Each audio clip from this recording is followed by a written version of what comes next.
This is such a hit piece on Xanderhall. I know. He keeps trying to say he's fucking racist. That's his argument. I don't have to make an argument. He's racist. I mean, if he destroys Xanderhall, he's kind of doing the Lord's work, isn't he? Let's be honest here. I mean, does Xanderhall really have anything to offer I don't think we've ever covered a Xanderhall video, and I don't anticipate covering one in the future. This is Ken Watanabe GIF, let them fight, okay? Yeah, yes. And we're sitting here eating popcorn, laughing as the two armies just massacre each other, going, Why don't we start with Xanderhall? Sorry, guy. There's a new lol cow in town, and it isn't a feminist gaming journalist this time. It's you. So strong for someone who set their video to unlisted today. So strong, right? I mean, listen, who's the lol cow here? Who's got their video unlisted and who's making videos about your video? I don't know. It might be a new lol cow in town, right? I mean, with that mustache. Xander, Alexander Hawley Ocasio-Cortez. Now that's funny. Xanderhall could never do that. Sorry. It's not funny at all, actually. The most viewed video on Xanderhall's channel is called How I Fell Down the Alt-Right Pipeline. I had no idea this existed. We have to fucking I know. Have to watch this.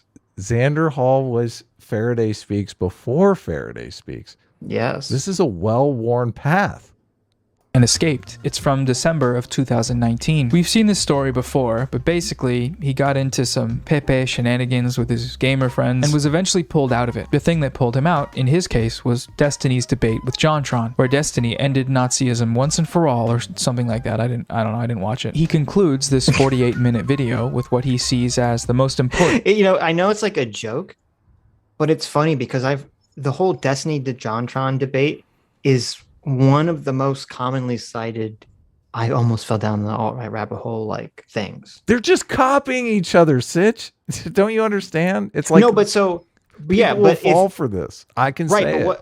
But the hilarious thing is that Noah's making this video criticizing the debate bro, and he's not even going to watch the debate that supposedly had the effect. Right.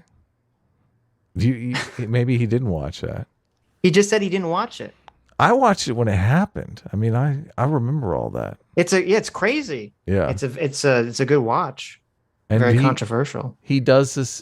Destiny does the same thing that Vaush does as a mainstay now. He basically tricks JonTron into saying some stuff that can be twisted as racist, and he does that and paints JonTron as a secret dog whistling racist. And then goes and continues that narrative for days and days and days until JonTron basically cries uncle and says, I'm never going to make any more videos about politics again. Right.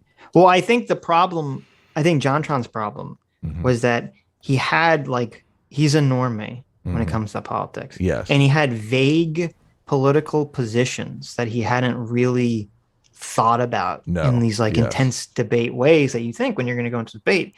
So it's very easy to lead someone down the path to say, look what you're advocating for. Look what this is going to go down. Right. No, I agree. And what you should do if you're ever in that situation, if you're ever John in that situation, just be like, oh, well, I haven't thought about this. And I'll have to think about that more. Don't, because the problem, and there is a completely valid criticism to debate that I've never heard any of these people actually make, which is that when you're in a debate with someone, and everyone knows this is true because everyone's experienced this, okay? When you're in an argument with anyone, you're angry. Yes. And when you're angry, you being angry. Well, no, but yes. But people really need to understand that emotions are like drugs. They're altered states of mind. Yes. If you are angry, you have chemicals in your brain that is changing your behavior. You're not acting the same way you would act or behave if you were calm at all. Yes. And so when you're in that angry state of mind and you're basically high on anger, you do not want to admit you're wrong. Someone could say something to you when you're angry and you know you're fucking wrong. You go, oh shit, I'm wrong, but you will not fucking. It's so true. Twist it. You're gonna look for anything, and everyone knows it because we've all been in these situations.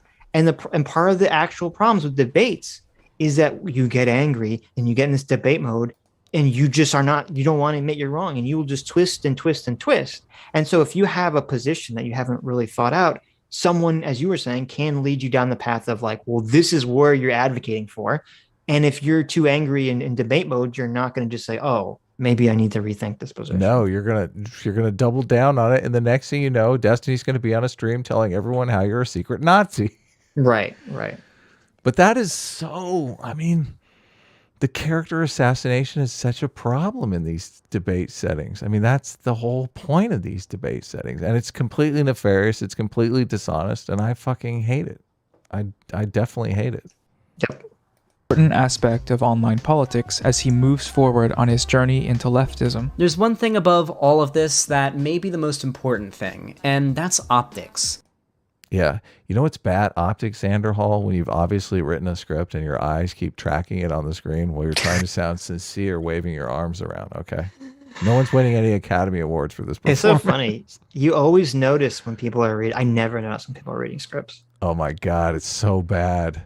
It's so bad. Because I've had to work with actors a bunch of times. Right. And like, is someone fucking flashing this guy a cue card? Does he have it fucking... He's got the script written on his fucking hand. You fucking idiot. You can't memorize your lines. I'm not just speaking for myself when I say that the stereotype of an SJW is off-putting to most people. Don't let yourself fit into the mold of the straw man that reactionaries have made of us. If we defy their expectations and their stereotypes, they won't know how to... It's so bad. I know. It's terrible. Well, I know why it bothers you so much. Because you have to memorize your lines if you're going to do a public speech, because you can't read you. Fuck you. Come on, I'm an artist. I believe in. You know this is the worst. It's true. Admit it. It's true. You're jealous. Delete this video. Jealous. Okay, this is a terrible performance. Xanderhall, unfortunately, it's the video has 700,000 views. So this is the video that launched Xanderhall into his career as a former Nazi. There you what go. The fuck? Guys, do not make your career former Nazi on the internet, okay? It's bad. Listen to Xanderhall when he talks about optics here. To counter us. Us leftists, we have facts, statistics, data, and even historical context on our side. If people like us can drown out the loud minority that the right uses to make their hit pieces, they won't have any more material. First of all, what did this person do to you? They look fine. They look good. I want a portable ball sack. Where do you even get that? I love this, though. He's like, yeah, you can be a leftist as long as you're not one of those filthy fucking degenerate SJWs, because they make us look very bad. I know this because right-wingers told me so, but let's cut him some slack. That was 2 years ago. He's probably grown up and become a big boy now. Yeah, see, he says, I know this because right-wingers told me so. So he's basically criticizing. Noah's position is, how dare we tone police, policy police, or change any part of our behavior in order to appeal to, a more moderate group of people? Like, Noah wants purity spiral going on here. No, that's what's good. Purity spiral away, bro. Go for it. I want more Noahs and less Xanders. Yeah. Join the purity spiral. Yes, you guys, there'll be 15 of you by the end of the year. I'm talking about the audience. One of the biggest common talking points from the right during this era was the left was too afraid to debate and defend their positions. Nobody on the left wanted to debate. The left at the time were high and mighty, BuzzFeed videos, feminist like video essay content, woke scoldy, high and mighty, preachy, non-funny, non-edgy, milquetoast, not whitewashed, fucking sugar sweet, fucking condescending left-wing content made by, trans people with pink hair, okay, and blue hair, which obviously isn't a problem in and of itself, but it does kind of make the left, it makes gives right-wingers, makes them mad. Oh, I feel like I've heard this somewhere before. This hyperfixation on optics is indicative of a framework of political thought that views the world through a lens of what the right will think of us, and little more. And that's what I take. See, this is so dumb. The optics argument is not what the right will think of. Why? It's that you want to appeal to a broader base of people. Right. And Noah knows this. This entire video is optics. Yeah, it is. The lighting, the music, the zooms, the cuts. It's Good all faith, optics. Good Faith Gary, all of it. The jokes. Yes. Yeah. 100% optics. Yeah. issue with. Basing your politics on practicality is a good thing, but when the crux of your argument rests upon dictating the terms of how other people should look and act, and silencing minorities... No, he said drowning out the loud minority. Drown out the loud minority? Sure, okay, my bad. Just save that one in the memory bank for later. Silencing minorities. Drowning out the loud minority. Okay, dude. Well, this is such a hit piece on Xanderhall. I know. He keeps trying to say he's fucking racist. That's his argument. I don't have to make an argument. He's racist. Now I see why fucking Vaush was losing his mind. He's like, holy shit, he's totally called me a racist over and over and over again. Yeah, Doomer called him evil. He didn't call him a racist. Obviously evil. That's not. Who cares, right? Isn't it funny? It's that totally is kind of funny. In America, someone being evil is less bad than being racist. Oh, being evil. Oh, that's par for the course. Being evil is acceptable. Right. Almost cool even. That is true. That's true.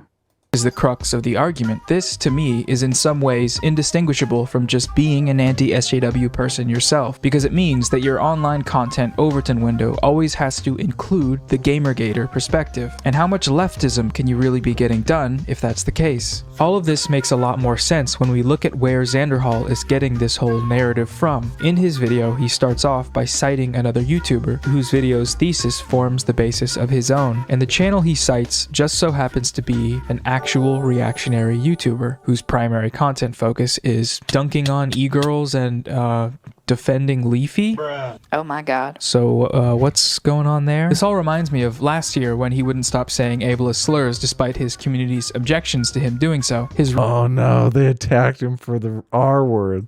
Holy shit. Xander folded on the R word. Reasoning was that gamer language such as this is more effective at bringing people over from the right. It only took about 12 debates and 7 response videos for him to eventually stop. Hyperbole, strike 7. He did stop, and that's good, but not without it requiring severe pushback from multiple different creators. Not without us cyberbullying the shit out of him for fucking weeks.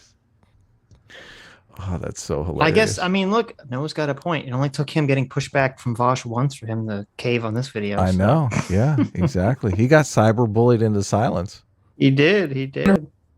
Paul does go on to say that optics aren't everything and that it's okay to be trans or something. Trans people with pink hair. But I'm more so talking about the attitude, not like the optics of who's advocating for what, right? That doesn't matter. I don't believe in the idea that, like, we should relegate certain identities to the sidelines because their identities are like bad optics. I don't believe in that. Okay, optics are important, but they're not everything, right?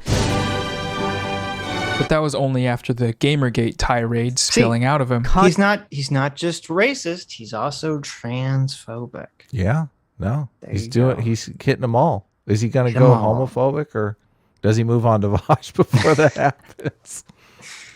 Scolding trans people high and mighty. So it's stuff like this that makes me wonder about the boundaries of what these communities are able to accomplish and whether or not the high regard debate lords seem to hold themselves in is warranted, but you can decide that for yourselves. See the current state of the valiant white debate lord saviors of the American online left. Stop it. He'll probably complain about being clipped. Wait, here, the white debate lord, is there like a bunch of black debate lords that are being held back by the system or something? Like, what does he mean? I mean, there probably is. There's probably a bunch of black creators that want to debate that. They are. I mean, I've seen them on Twitch. Whenever you go to one of those panel shows, there's tons of people that I don't recognize because I don't follow this fucking space whatsoever. That are all colors and all genders who are all debating. Yeah.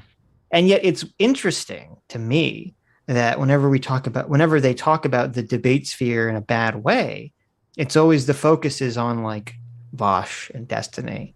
Because they're hugely popular.